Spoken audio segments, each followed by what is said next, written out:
বর্তমানে এই নদীতে আর কোনো বাধা নেই, যেহেতু নদীটা বাংলাদেশের অন্তর্ভুক্ত। এই নদীতে আমরা আমাদের আধিপত্য এবং আমাদের অধিকার প্রতিষ্ঠা করেছি।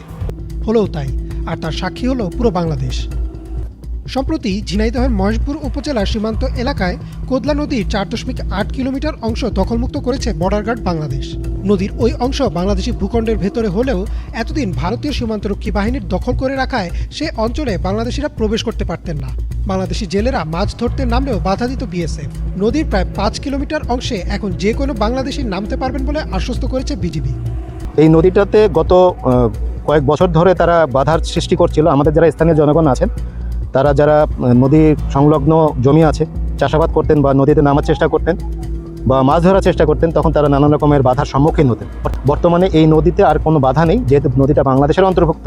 এই নদীতে আমরা আমাদের আধিপত্য এবং আমাদের অধিকার প্রতিষ্ঠা করেছি। এই পুরো 4.8 কিলোমিটারই এখন আমাদের দখলে।